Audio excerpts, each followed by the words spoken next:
Hey, what's up, everybody? This is Agasicles statements from GearWorks.com and the E2KG Network podcasting channel here on YouTube with a bajillion alerts going off, so we'll try and do something about that. Welcome back for another episode of the What's Your Issue weekly gaming comic books review podcast. This is the People's Weekly Comic Book Reviews podcast. It is spoilery. We will be talking about the books in every little bit of detail that we possibly can. We will be holding nothing back unless we so choose of our own accord. So if you haven't read your books, it's Monday night. Come on, man. What are you doing? New comic book day is on Wednesday. Let's knock those things out. Go away, read your books, come back and listen to this during your commute later on in the week or however you choose to do it. Here with me, as always, is my stalwart partner in crime, Mr. Stephen Laura. How you doing, Stephen? I'm doing great. Good. So we're going to talk about a lot of books, and I don't know about you, Stephen. It felt like it was a barn burner week for me. Lots of stuff that was in my stack was really good. Was that the case for you overall? Good week too. Yeah, I had a hard time picking which ones to talk about. I agree. Yeah, I went right down to the wire, and I had had to make a few choices. So we are going to kick off tonight. If you don't know the format of the show, every week we get together and we talk about roughly 6 comic books in our review segment, which will head off the top of our show. And then, we will reveal the best thing that I read this week for each co-host. Then we'll talk about honorable mentions, which will cover any comic books that we read that we would have scored an 8.0 or above on a 10.0 scale in half-point increments. And then we will close out by enumerating our polls for next week so that you have some feeling of what you should expect during next week's podcast. This week we're going to be a little rough. I'm a little off the cuff. I'm actually right in the middle of a PC upgrade, so I have not thoroughly written all my talking points as I normally do every week. That may mean that it may be shorter. Some of you may prefer that format, but regardless, that's what it is going to be. So this week we're going to start off by talking about Teenage Mutant Ninja Turtles number 88. By IDW. So story by Kevin Eastman, actually Bobby Curnow and Tom Waltz. So it had like 3 different writers credited. And then actually, let me take that back. So Kevin Eastman, architected the whole thing. The actual writing was done by Tom Waltz. Art by David Wachter, I believe it's pronounced, and colors by Rhonda Pattison. Letters by Sean Lee. So the sitch in this, I'm going to have a difficult time telling you where this book is because I haven't been on Teenage Mutant Ninja Turtles. Now, when I was a kid, I read TMNT, the original TMNT by Kevin Eastman and Peter Laird. I don't even know who published the comic because back then I wasn't, as aware of publishers and whatnot. But I read the old black and white style comic, and then actually played a little bit of the role-playing game. But in this issue, the Turtles and a bunch of their friends are assaulting, I guess what I'll just call Mutant Island, for lack of a better term. There's a lot of genetically altered. It's kind of like an island of Dr. Moriarty, basically. There are a mixture of factions of people who are on the good side and people who are on the Turtle side and people who are on the other side. And in the midst of this, there is an additional faction led by some type of U.S. paramilitary group that is basically trying to destroy all of them. In the midst of all this, certain things are revealed. The primary villain is revealed to actually be, his physical appearance anyway is revealed to be kind of a mannequin-style automaton being piloted by I hate to use the word, I guess like a mutated human or a human with some genetic defects who is very small, diminutive. And then, this individual is able to take over and kind of mind control one of the key mutants involved in the fight, Slash, a very large, almost kind of a replicant of a mutant Ninja Turtle himself, but larger, much more dangerous with actual bladed claws. And they wrestle back and forth with this individual and gain control of Slash, only to find out that Slash has actually had a nuclear bomb implanted in him, and in a scene that is very reminiscent of the original Captain America mission to pilot the aircraft away at the end, or near the end of World War II, that landed him in the Arctic beneath the frozen ice. this individual takes off in a plane, actually piloted by another character, and then sacrifices himself, not parachuting, but jumping out of the airplane and detonating out over the ocean.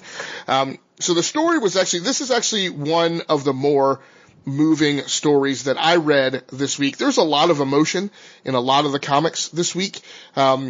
This one really surprised me. I think I read this one. I think this was like the third comic that I read in my stack. And going into it, I was like, it's a Teenage Mutant Ninja Turtles thing. I'm sure we'll get a lot of martial arts and combat and it'll be fun.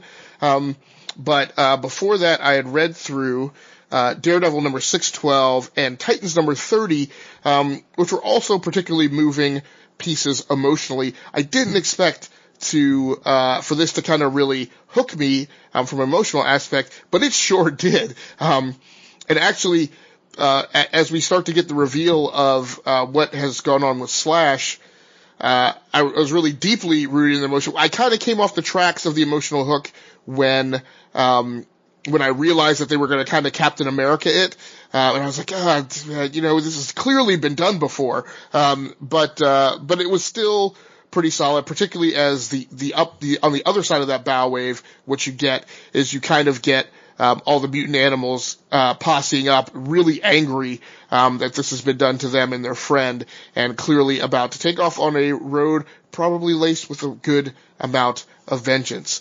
On art, it's a little difficult to sometimes judge a TMNT book. It's because the subject material is so different. It's kind of somewhere between a creature book and a superhero book. There are a lot of things in here that are really great. The coloring, and I guess I'm just getting a little weary.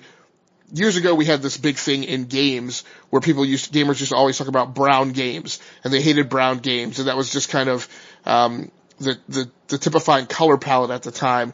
We're getting a little bit of the same thing in comics where there seems to be in vogue this singular or this centric, singular color or singular segment of the color spectrum that a given artist is utilizing. This is a very brown comic, except for some of the flashback scenes. However, all in all, it's particularly good artwork, and when they get off of the brown motif, there are some really good pages here. In particular, the picture of Slash, jumping out of the aircraft and then detonating over the island. Great emotes, obviously a hard thing to do to pull off. I forget what the word is, Stephen, about when you make kind of humanize, and anthropomorphic, I guess might be the term. But there's some really good emoting, in the face of, some of the animals that are portrayed in the comic. So overall, and this is going to be a recurring theme throughout tonight, overall I scored this issue an 8.5, which actually put it in a 4-way tie for the comics that were all vying for my pick for the best thing that I read this week. Steven, did you read this comic?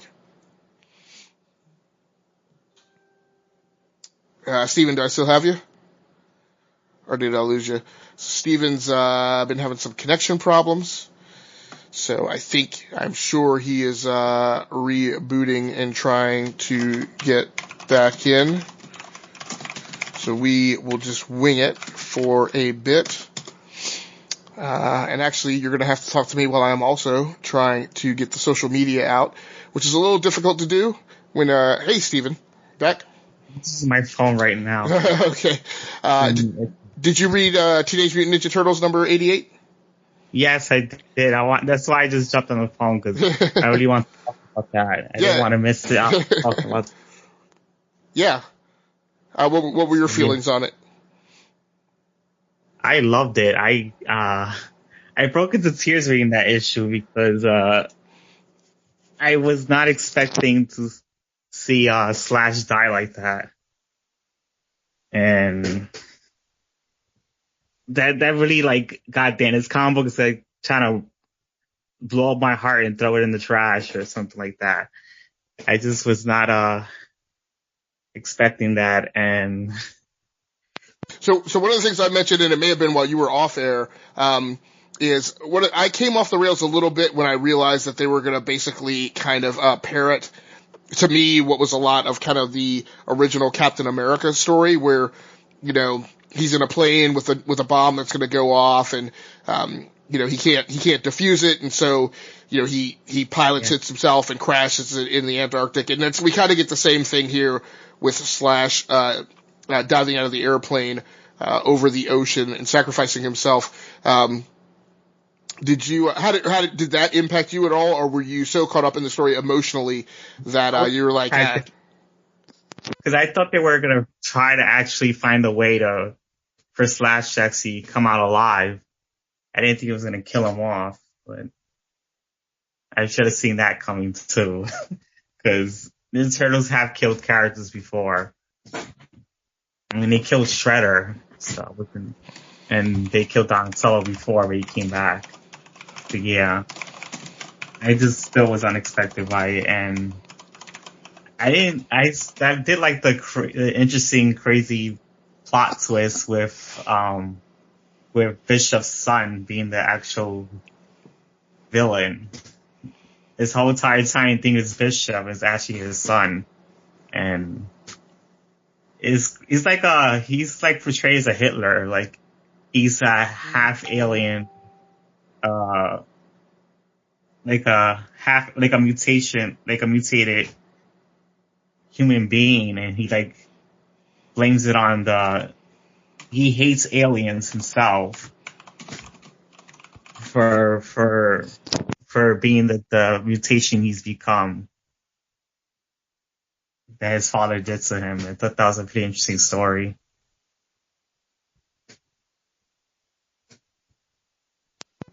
Yeah, so it begs the question, particularly in a week where one of the things going on out in the news cycle are these genetically edited babies that were born in China, and the Chinese government putting the kibosh on that project. It certainly brought up in me this question of, what defines humanity? What defines, who gets to make the choice of when something is an abomination and when something's not an abomination? Because obviously what you were driven to come away with is how hypocritical this, he's hypocritical. This mutant child man thing, who's piloting a facsimile of a normal human being, throwing darts at these mutants who are in many cases are more human than he is. It's just a pretty amazing little bit of writing. Caught me completely off guard. Solid comic, emotionally resonating, and just an all around really good book. So, Stephen, I'm going to let you talk to us about the Terrifics. This is something I'm interested in because I've been aware of this IP, but I have not had any time to go in and look on it. So I'm very curious to hear about the setup for this and how good it is. Or not. I don't know which it's going to be. It's great. I liked it. All right, so the Terrifics is... I'm only going to say the writer and artist for right now, because I had my notes and my computer is still restarting. But the writer was Jeff Lemire and the artist was Victor Bandokovic. And the story starts off with the Terrifics fighting off Dr. Dread. And towards the middle of battle, you find out that that Dr. Dread is actually, I forgot the character's name, is a caveman character. It's like one of the caveman characters that's from whatever. It's one of the caveman characters, and what is it? They find out that was him, and he was the one that actually put in a way where the Terrifics were stuck with each other, where they couldn't, if they were to move a certain feet away from each other, they would actually die. So the Terrifics were forced to be a team to find out, what's going on. Excuse me. Why do they have to stay within a few feet away from each other? And that's what apparently Dr. Dread was behind all this. So that was a plot twist, and I thought that was a interesting plot twist. And he said he only did it because he wanted the love from Sapphire, which is Metamorpho's girlfriend. And she was never interested in him. She always was interested in Metamorpho. And he always hated that. And he wanted a way to make her father proud by being in love with Metamorpho. Not Sapphire. Cause, the thing is with, Sapphire's father always hated Metamorpho, and he always liked the other guy. So I guess trying to find a way to make him proud and make Sapphire forget about Metamorpho. So yeah. And they do try to attack him with Tom Strong and his family, and somehow Dr. Dread escapes, and the team feels like there's no reason for them to be a team anymore because they figure out how to get rid of the space that was making them like that if they get a few feet away from each other, they'll die. Apparently got rid of that. They said some gravity space thingy that was affecting them to stay stuck to each other. But yeah, they figured out how to escape that, and they said there's no reason to be a team anymore. So, Metamorpho, Plastic Man, Mr. Terrific wanted to split away from the team. And the only person that didn't want the team to split up was, Phantom Girl. And I thought that was interesting because when she first arrived at the team, she didn't want to be part of a team. And her character evolved from wanting to be not part of the team to be part of the team. And she was crying, begging Mr. Terrific and everybody else to keep them as a team. She wants to keep going on more adventures and fight more villains. So who's in the team again as far as the setup goes? It's Mr. Terrific, Plastic Man, Metamorpho, and who else? Yeah, it's Metamorpho, Plastic Man, Mr. Terrific, and Phantom Girl. That's it. It's 4 people.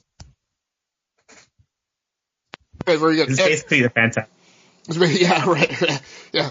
Which would make them the third version of the Fantastic Four that was seen this week, which we actually won't be talking about Fantastic Four number 4, but there was, just as the Fantastic Four were returning to Earth in our dimension, there was an attempt to replace them by a superhero team called the Fantastics, which was also a very solid comic, didn't quite make it into the 8.0 or above category, but still very good. What did you score this book? Do you remember?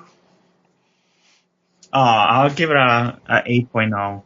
Okay, all right. Because I really like the character relationships between the characters, and I liked how Phantom Girl is being emotional about being a team. Okay, all right. So I hope they stay as a team. All right. So I did not read that comic, so let's move on and talk about Infinity Wars Weapon Hex number 2, which you are going to brief, but I also read. So I'm hoping we get a chance to riff and jam about this a little, but I will let you kick it off. Book? Sorry, I don't have my notes on me still. What book you said? This is Infinity Wars Weapon Hex number 2. Okay, next. Okay. Yeah, so the writer for Weapon Hex number 2 is Ben Acker and Ben Blacker, and can't even figure out the artist at the moment. Yeah, let me, Yeah. I just realized foolishly I've got the book right here so I can help you out. So written by Ben Acker and Ben Blacker, as you mentioned, penciled by Gerardo Sandoval, Victor Nava and Gerardo Sandoval on inks and Israel Silva on colors, and the great Joe Caramagna, from VC, taking care of the lettering duties. So I will let you, take care of the rest of it. Okay. So yeah, the story is coming off. It's coming from the last issue where Weapon Hex's mother and father are like a religious cult, and they create a whole bunch of cloned like humans, and religious give some type of blood or like some blood magic to Mephistocon, which is like some Mephisto kind of thing, and they never actually revealed him, so I don't know what mixture he's supposed to be, but yeah, they give some like blood magic to him to feed off of, so their civilization could stay alive, and towards the end of the first issue, the mother passes away, and before she passes away, she tells Weapon X that she has a sister, and she has to go save her and like go off on her own because her father is just using her to feed off of Mephistocon. So this issue was just them fighting. It's basically just the action part of the issue where they just fight off the villain, and which is the father. Yeah, they fight off the father and win free of him. You see Weapon X finds her sister, and her and her sister Speed Weasel, which is like I think it's a combination of the Wizard and Gabby, which is also pretty interesting. And so yeah, they both fighting off the father, and they fighting off of magic, which is a mixture with magic and Sabretooth. So yeah, they fight them off, they kill them off, and they go on their own to more adventures, I guess. So yeah, go ahead. Now, so I know you mentioned that you had fun reading the first issue. What did you score this book overall on the second come around? I'll give it a 7.5 because I really enjoyed the first issue, but I know this issue was okay because it was still good, but it was just a whole straight up action story. Yeah. There was not really any dialogue, and it was just more of an action case. We were pretty close. I scored it a 7.0. Although on my scale, the way I come at it, there's kind of a significant difference between 7.0 and 7.5, because 7.5 to me is a book that is like, tweak one thing and you've got a book that is in the great category. My problem with this was like, and I guess maybe I'm bouncing a little more off of these Elseworld style, like the Elseworld, What If, those kind of book styles that like aren't labeled as such, and both DC and Marvel seem to be doing a lot of them right now.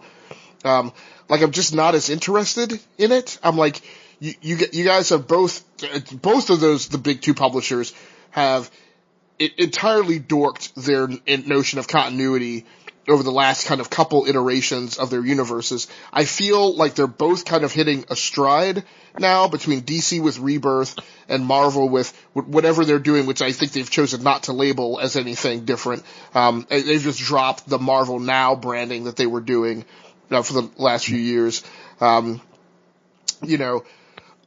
Excuse me, we've got Wolverine back in kind of a weird way, which we saw in Fantastic Four, and a few other things. And it's really confusing me lately. Yes. It's every return of Wolverine, it doesn't make sense to Infinity Wars and. Yeah, I don't know. I don't understand. This is a really weird way to me to try and capitalize on the fervor of like the movie.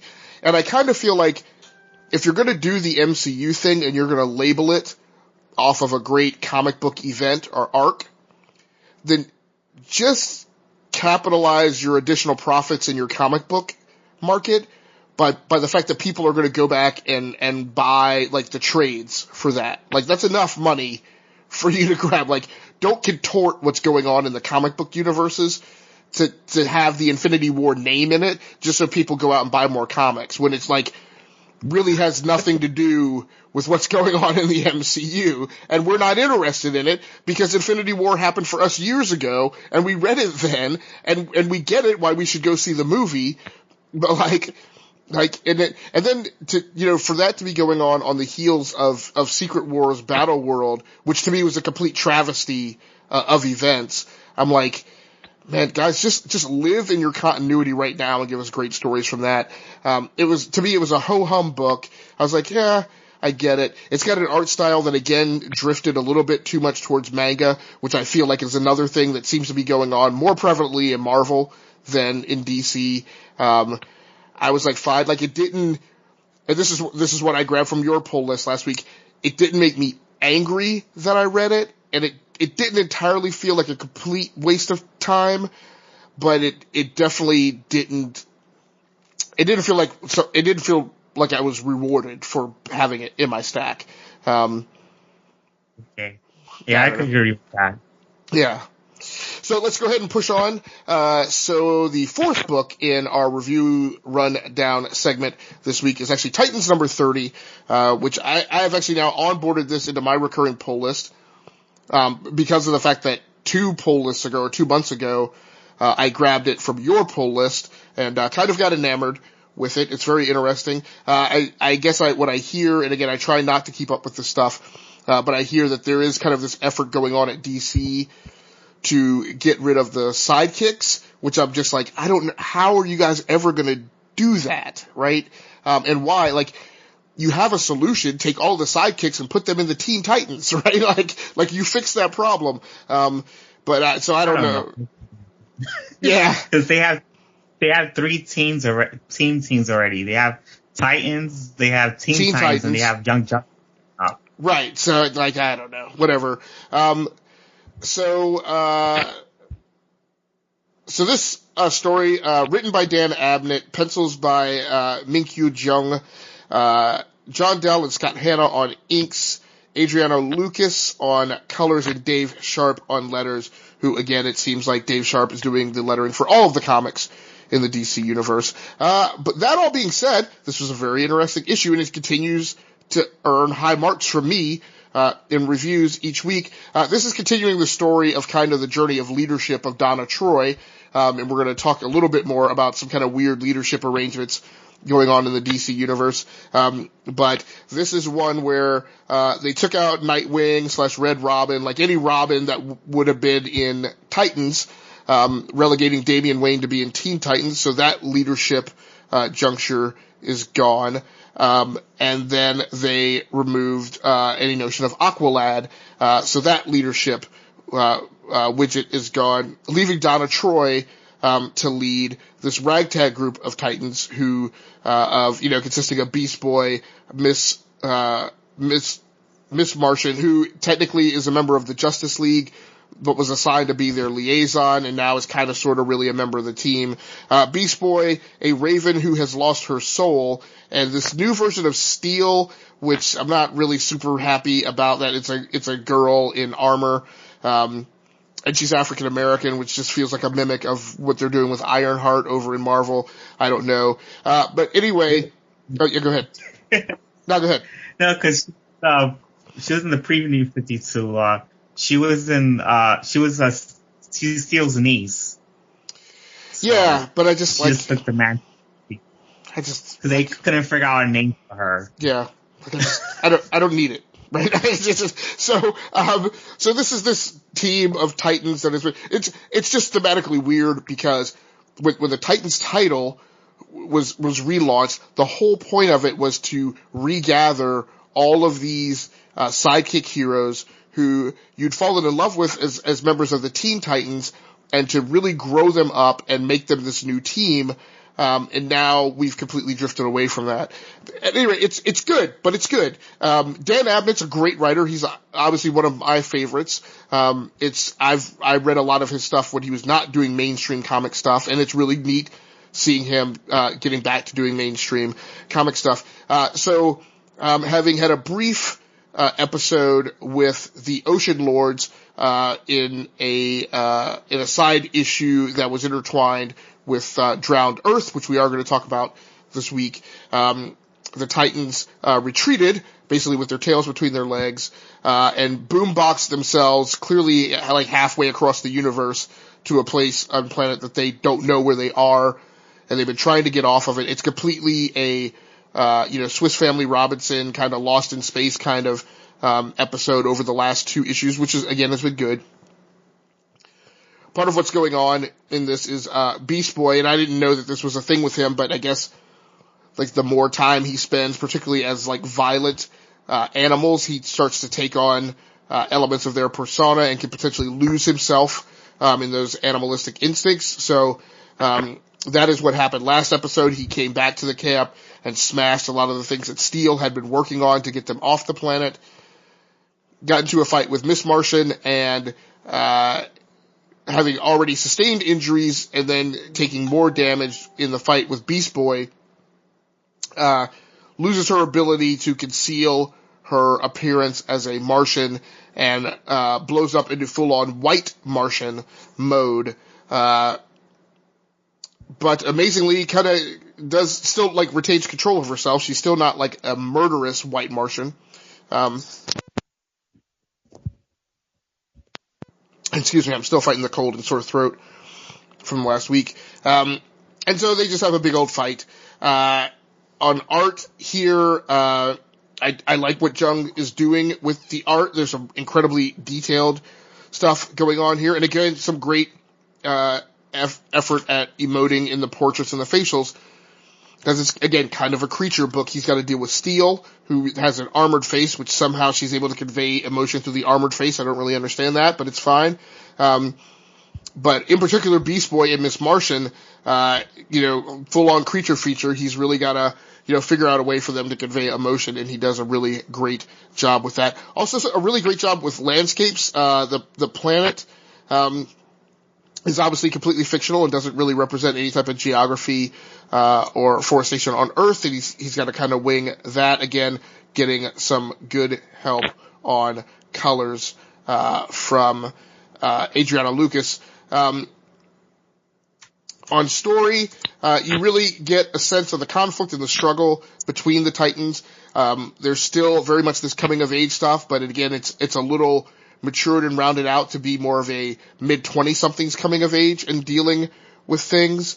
The crisis, Abnett then swerves the crisis from being about Beast Boy and Miss Martian to being about Raven as we close it on the end, and she has some kind of episode where she can see her soul imprisoned on some other plane, having lost it a few years ago. You get a big leadership speech from Donna, kind of again rising to the occasion of being the leader.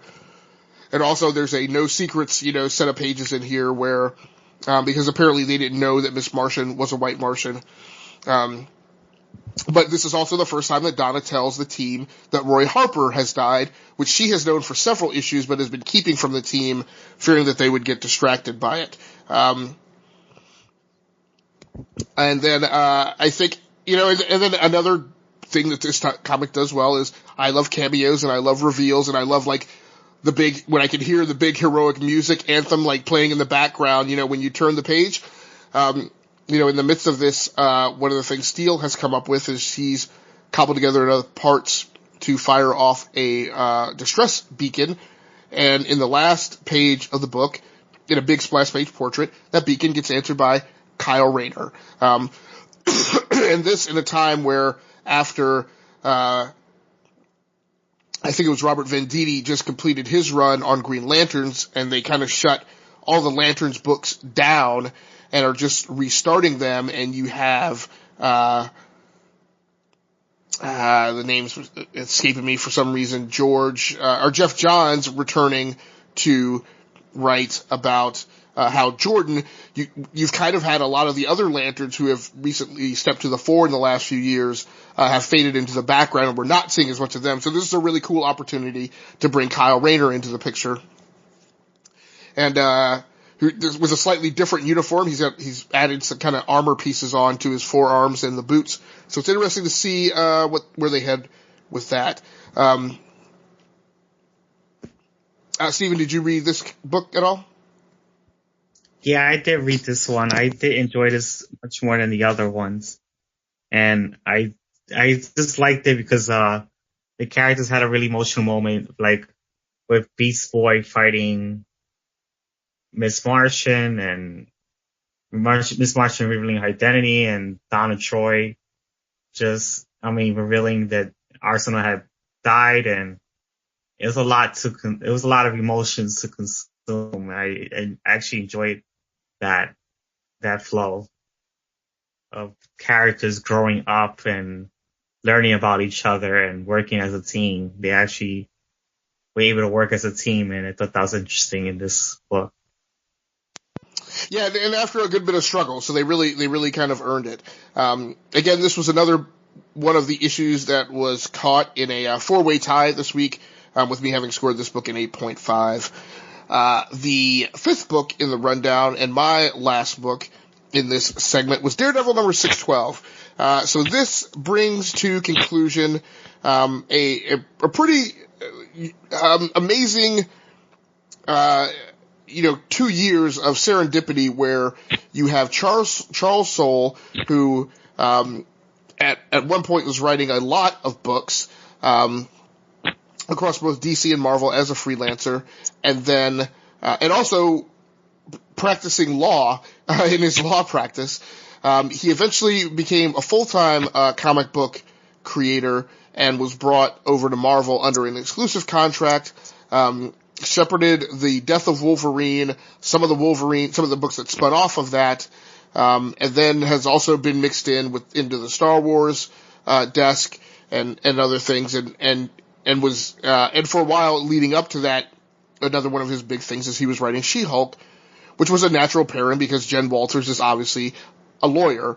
And then he gets an opportunity to write Matt Murdock, who is probably the most prominent lawyer in the Marvel Universe. There have been times over these last few years, and I haven't stayed on the book. I've kind of rolled onto it and rolled off of it. There are times where the book hasn't necessarily captivated me, and times when it absolutely did. So it's interesting to come back here for the closing issue. You have Phil Noto on art, and again, Noto is an artist who a lot of the book and the story and the content to me paired well with his art, but then there are also, like, I'm not super crazy about him as an action artist. I feel like dramatic scenes he's very good in, but I'm not super crazy about how he draws and handles fights. But anyway, you have Charles Soule having written this. Phil Noto is the artist. Clayton Cowles on letters. And again, this is, part of that is because this is a book that's really written in kind of a very pastel, watercolory kind of monotone background. Except a few of the pages, there are definitely some more vibrant colors in a lot of these. He gets an opportunity to kind of draw this wide-ranging cast of characters in this courtroom scene. He's got Doctor Strange, Thor, Iron Fist, Power Man, a lot of kind of the Marvel Knights kind of characters, Cap, She-Hulk, Spider-Man, and the Fantastic Four, Black Panther with his helmet off. So some interesting opportunities here. Then again, like I said, in the dramatic scenes, like, his art is really kind of amazing. They almost look like courtroom drawings. And actually, I ought to pull the thread. I would be very interested to find out if he actually did get his start as a courtroom artist, and maybe that's how Charles Soule knew him.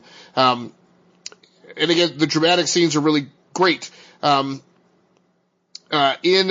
this, Matt's mixed up with, like, his brother, who I think is somebody who claims to be his brother, but it really isn't.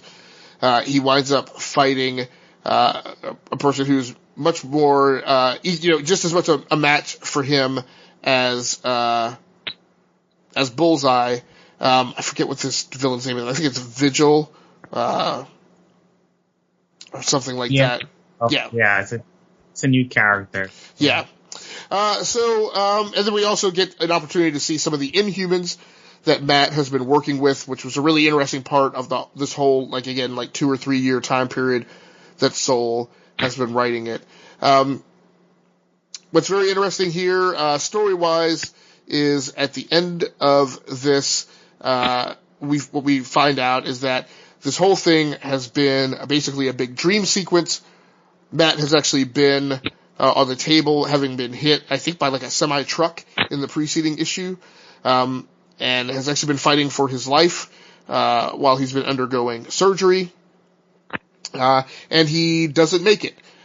He sees Karen Page at the end, and then you actually turn the page. It's actually the second to last page of the book, and it's entirely black.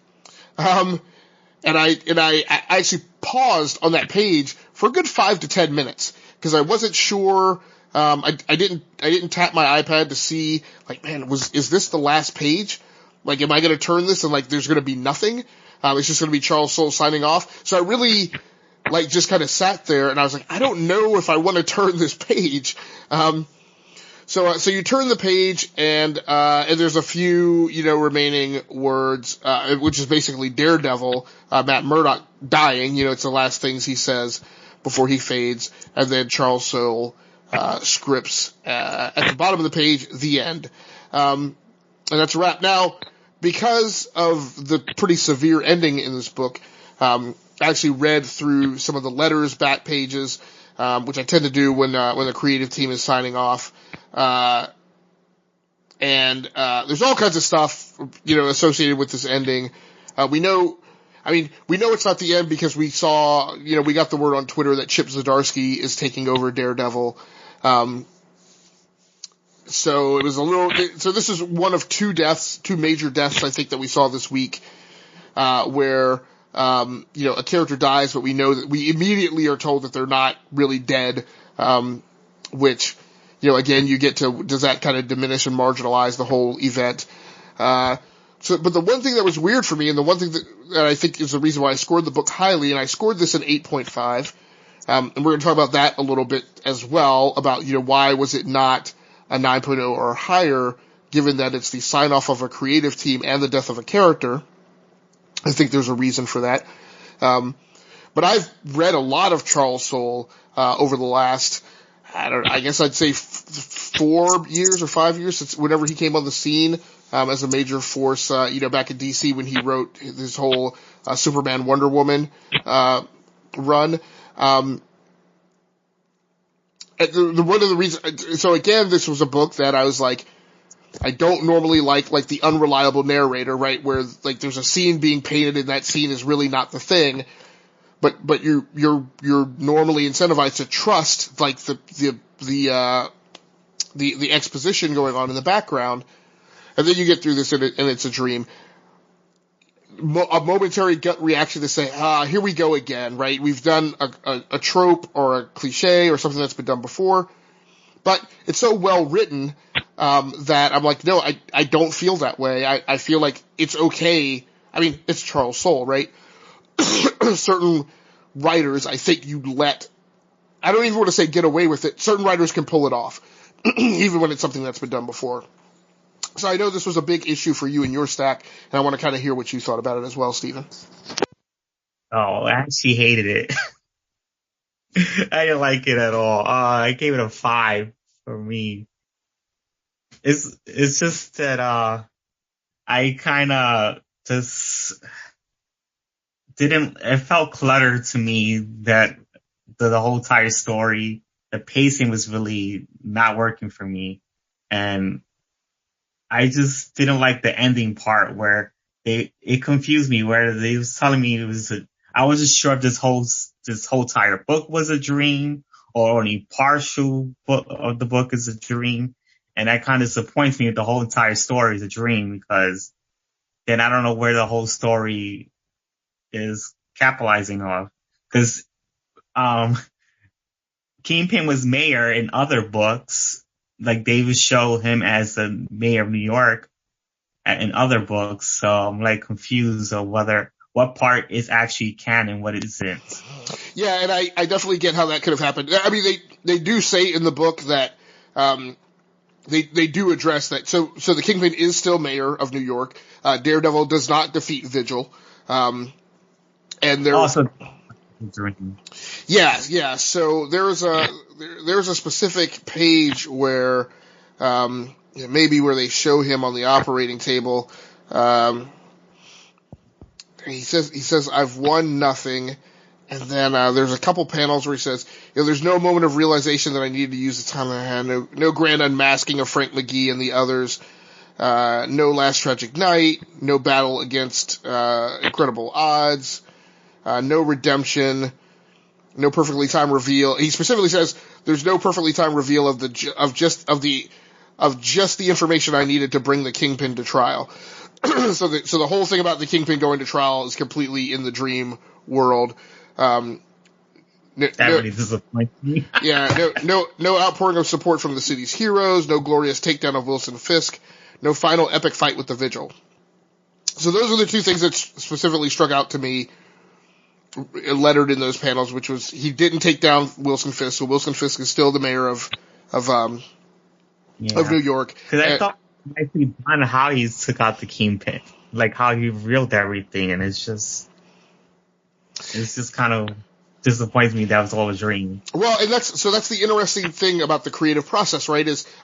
Charles Soule knows damn well that this is a riff that's been done before. He knows it's a risk, right? And still he chooses to take it. And sometimes that's what you do. And you wind up with an issue that's probably pretty divisive. You get some people like me who are okay with it. You get some people who really loved it, and you might get some people who very sharply disagree with it. For me, one of the reasons this didn't seat at a 9.0 or higher, and as I was reading it and I got done with it, I was like, excuse me, we've seen a lot of send-offs in the past year or two.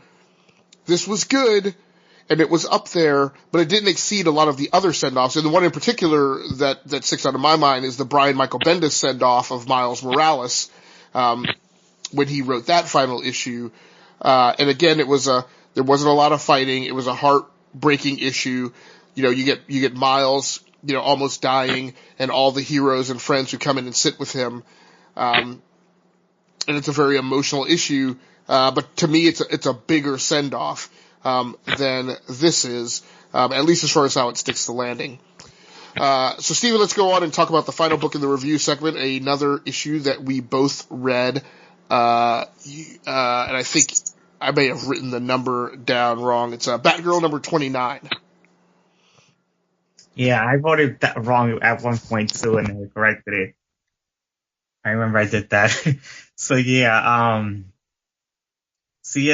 Batgirl number 29 is written by Margaret Scott. The artist is Paul Pelletier, and the inker is Norm Ruppin, and the colorist is Jordi Belair, and the letter is Deron Bennett. So this story is coming off of it's like the first new arc because they changed the writer for the series. And it starts off with Batgirl, finding Grotesque, and she noticed that his MO is kind of different, and he's actually killing people that are like famous artists. They have like arts, like kind of like an art gallery. They like put their stuff in museums and stuff like that, like art museums. And apparently Batgirl finds out that it wasn't Grotesque that was killing these artists. It was somebody else who was dressing up as Grotesque. And she finds out that it's one of the detectives that she's known and that works with Jim Gordon, which is Detective Douglas. And she finds out that person is, and then she noticed that Jim Gordon went to go to the art gallery that Gotham is having, like a big art gallery party. And apparently Grotesque and another villain that's also part of the plot, it's just Worm, which is a villain that was in Nightwing. He was introduced in Nightwing, and Batgirl had helped Nightwing defeat that villain. And now he's on the run again and going against Batgirl, which I thought was interesting because when I was reading Nightwing with that villain, I thought it was more interesting for him to fight Batgirl because he's a tech villain. And I could see I could see him fighting Batgirl rather than Nightwing. I didn't think it really fit with Nightwing. And I thought that was interesting that they also put him in Batgirl. So I actually like that they put this in here. And in the story, Batgirl is fighting Grotesque and Worm, and somehow Worm ends up killing Detective Douglas with Grotesque, and she ends up fighting off Worm, but Worm eventually escapes, and they save the people from the art gallery, and Jim Gordon's in the hospital, and he gets to better health, and Batgirl ends up taking surgery for her back because the chip on her back during the first issue of Margaret Scott, it was damaged and she couldn't walk that well. Like because she has a chip, giving their ability to walk. Like some weird technology with microchip that connects her brain. So yeah. So now she's taking the surgery again to able to regain her ability to walk at the end of the issue. So I really like this issue because I think Margaret Scott is doing a great job with Batgirl. I'm really liking when she first started with the series. Because she's bringing Batgirl to the dark roots where like Gail Simone was at with Batgirl. And I didn't like the other writers after Gail Simone because they were trying to make Batgirl to like a younger teenage character with always on her phone, and it just didn't work for me. It was too lighthearted, and it just wasn't for me. I just didn't like the direction they took it, and this writer is taking more of a Gail Simone type of direction where the stories are much darker and the characters, Batgirl's going through a more challenging, fight with Worm and Grotesque. And I did like, the only disappointment from the story was that the whole Detective Douglas actually being the real Grotesque kind of disappointed me because it kind of confused me with the story and it kind of threw like a wrench. Like it's made the story a little bit, like it made a flaw into the story. That's what I'm saying. And I also did like one thing about Margaret Scott does with Batgirl with her epic memory, that she doesn't make it perfect. She makes it flawed. And I thought that was interesting, that her epic memory is not like some God given gift that cause the problem with the previous writers, they make Batgirl's epic memory like perfect. And it doesn't work that way. Humans, yeah, they have some special skill, but that skill is not a perfect God-sent ability where nothing is flawed. The ability is not flawed. And I like how she made it flawed. Like it wasn't always accurate and she still was trying to figure things out with her flaws. I think that was interesting. Go ahead. Yeah, cool. So what did you score this book overall? I gave it a 8.0. Okay. Nice. We squared up on that one perfectly. I also gave it an 8.0. Why don't you go ahead and we're going to saunter on into talking about the best thing I read this week, which is a selection that each co-host makes of, quite obviously, the best comic book out of their stack that they read the preceding week. We've been talking about the books that shipped Wednesday, the 28th of November, a fifth Wednesday following Thanksgiving. Was it a fifth Wednesday, or was it just it was just a fourth Wednesday? I guess it was just a fourth Wednesday. I don't know. I wasn't keeping. Right. So I definitely want to talk about the book that you picked as the best thing you read last week. Okay. It's Aquaman Justice League Drown #1. Excuse me. And, the writer is Scott Snyder.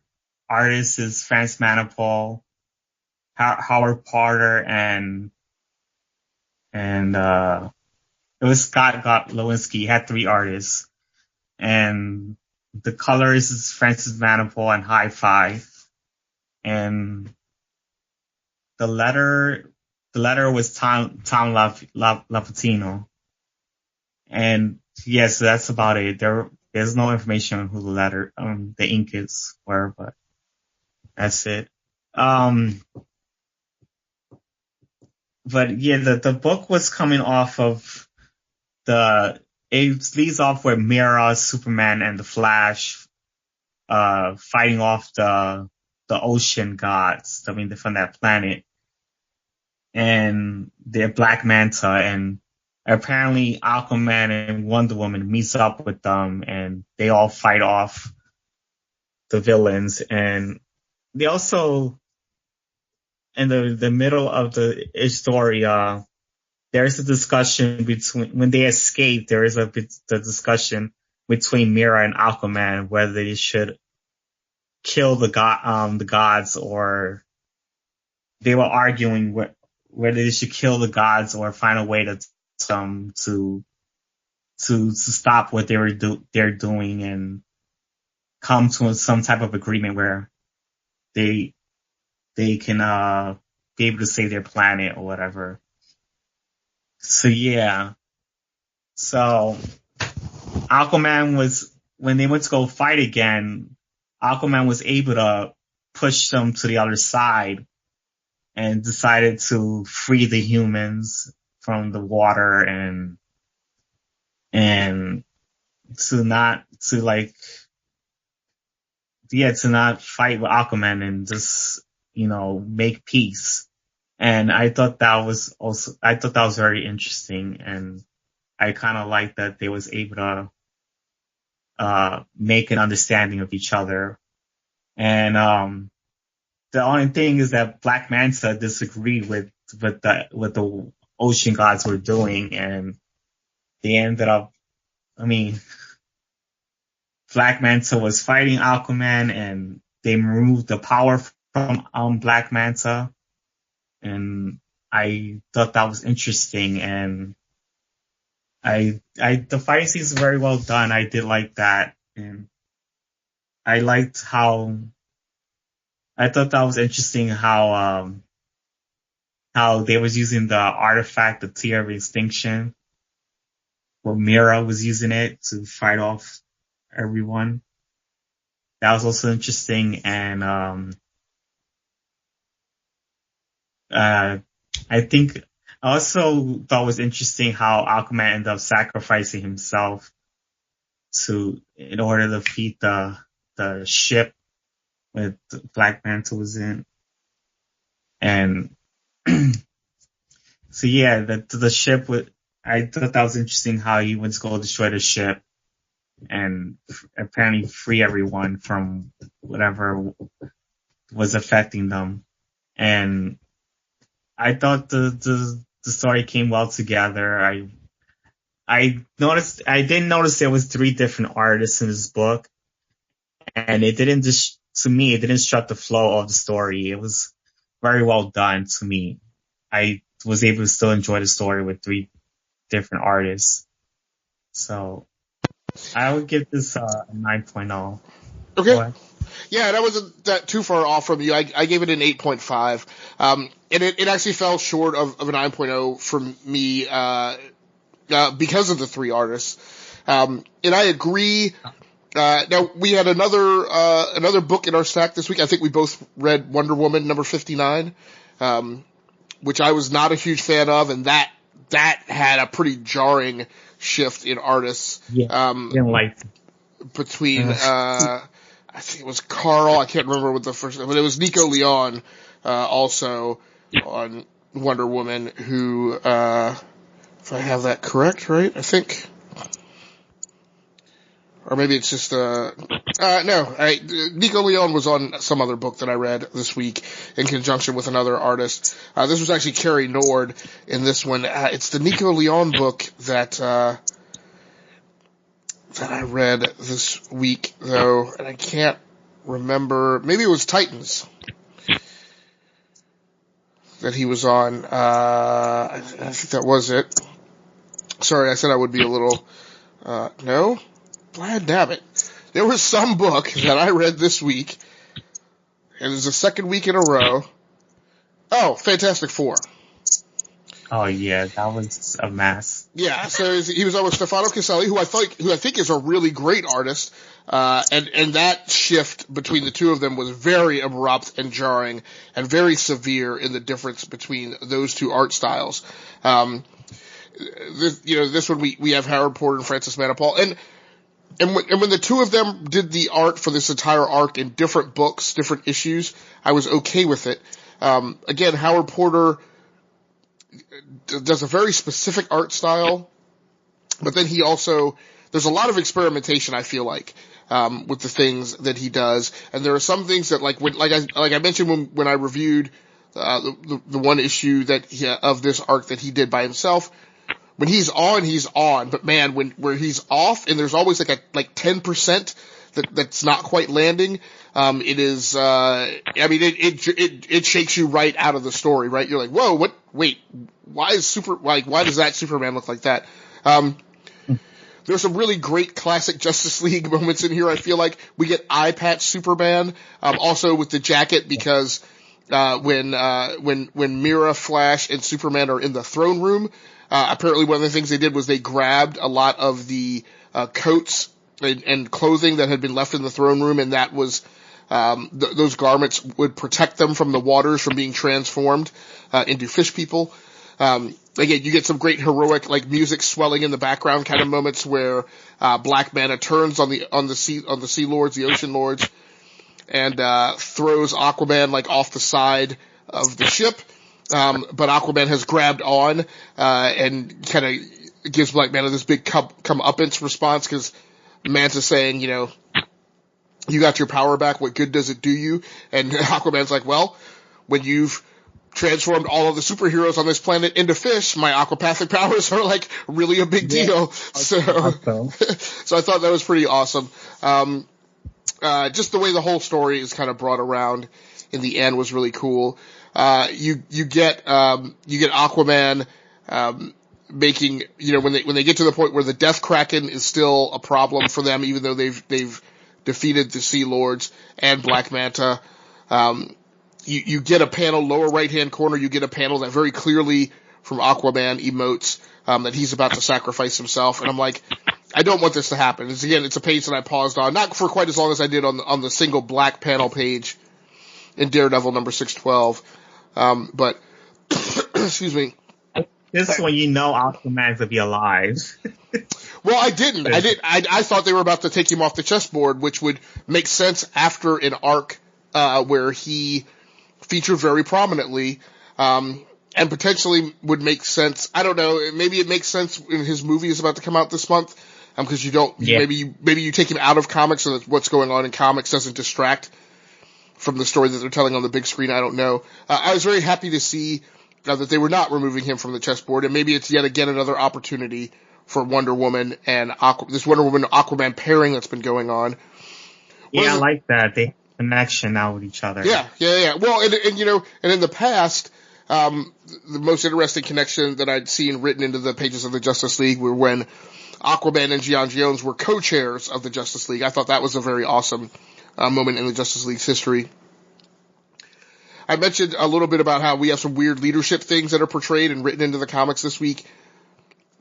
When Batman shows up as a reinforcement and kind of saves Wonder Woman, the line he mentions is that he programmed the suit to always always seek out the Justice League leader, and when Martian Manhunter is absent, Diana is apparently the second in command of the Justice League, which I just thought was weird, particularly since for a very large portion of this arc, I'd say about 70%, it was all about Batman kind of being like the Bill Belichick of the Justice League, sitting in the Hall of Justice, like calling all the plays and shots. So I was like, really? Like, okay. But it was neat. It's a big superhero comic. And again, this was another thing that I rated an 8.5. Could have definitely been my thing for, the best thing that I read this week. But for me, I wound up sticking with, Daredevil number 612, as Charles Soule sign off to Daredevil, and we don't need to talk any more about that comic because we talked about it sufficiently. Steven, why don't you go ahead and run through your honorable mentions so we can go ahead and wrap up and get out of here? My honorable mentions is, oh God. Let me see if I can. I'm sorry, do you need me to, I can read them off for you if you want me to. So Steven's honorable mentions this week were Injustice versus Masters of the Universe number 5, Dead Man Logan number 1, Ironheart number 1, which is very interesting. Old Man Hawkeye number 11. You have been, you've continued to be impressed with that ongoing. Spider-Gwen Ghost Fighter number 2, and Faith Dreamside number 3. Steven, do I still have you, or did you check out? Yeah. It's just, I can still hear you. Yeah, no, because I was looking at my flock and see if I can see the honorable mentions there. Oh yeah. So yeah. Well, why don't you keep it up, and then that way when we get to your next week's polls, you can go down. The reason why I picked Ironheart, because it was pretty interesting. I was not expecting to enjoy that. And a lot of people are liking on the Twitter feed. I've been in it as well, and it was pretty interesting. I liked how the writer used the intelligence of the character and expanded upon it. Well, it's good to hear. I think Ben is doing that. Like, Ben said this girl was super smart, but he was not using any for smarts at all. Right. And I kind of like this writer was actually using it. Yeah. So yeah. The books are pretty interesting. That's what I've been liking so far. Okay. On the list. And Faith Dreamside number 3, what is that? Oh, that's a Valiant book with one of the Harbinger characters. Oh, okay, right, with their version of Faith. Okay, all right, gotcha. Yep. Yeah. My honorable mentions last week, I think we've talked about almost all of them. Titans number 30, I rated an 8.5. Teenage Mutant Ninja Turtles number 88 was also an 8.5. Aquaman Justice League Drowned Earth number 1 was an 8.5, and Batgirl number 29 for me was an 8.0. For next week, it's kind of a weird week somehow, and I think again this is the whole like accordion, this compression spreading dynamic we get for across some of the publishers with the disruption of the Thanksgiving holiday. I will be reading, so a lot of my books that are in my recurring pull list, which generally I try and keep spread out across the weeks, so in any given week I should only have like 4 comics that are in my required reading list, and then the rest should be things that I could just play around and do drop-ins in. But this week, actually, like almost everything, I have 9 slots available, and almost all of them are taken up by things that are on my recurring pull list. So Batman number 60, Deadpool number 7, Immortal Hulk number 10, Justice League number 13, which will be the start of a new arc focusing on the Martian Manhunter and Hawkgirl. Red Hood Outlaw number 29, Star Wars number 58, so we will get to see the next part in the arc of the Luke, Han, Leia years in between episodes 4 and 5. Deathstroke number 38, which will be interesting because we actually see Deathstroke showing up in Aquaman Justice League number 1 this week, albeit as fish person Deathstroke, but it's still interesting. Ninjak so from Steven's list, I will also pull Ninjak number 14 and Doomsday Clock number 8. Steven, do you have Flock available to run down your pull list? Yeah, now it's showing up because for some reason it wasn't showing up earlier. Okay, I think it was. Um. So yeah, the my pull list is Doomsday Clock number 8, Doctor Strange number 9, Kick-Ass number 10, Ninja K number 14, Shazam number 1, The Walking Dead 186, and X-Men's Exterminator number 1. And I also will be picking up Star Wars 58 and Deathstroke number 38. That's it. Now, just to make sure I pull the right thing, you wrote it as Ninja K. I normally write it as Ninjak. We are talking about the Valiant comic, right? Yeah, it's Okay. just that for some reason that specific volume, that series is called Ninja K, but the character is called Ninja. Okay, all right. Just because the book was about a whole bunch of organizations that had, I mean, you find out that the organization had a whole bunch of different ninjas through different periods of time, and they had an alphabetical order, and he used the K one. Okay, very cool. All right, yeah. well, we are very pressed for time, and my throat is about to give out, so I'm going to kind of hurry the sign-off here. Thanks very much, everybody, for, excuse me, for joining in on episode number 9 of What's Your Issue.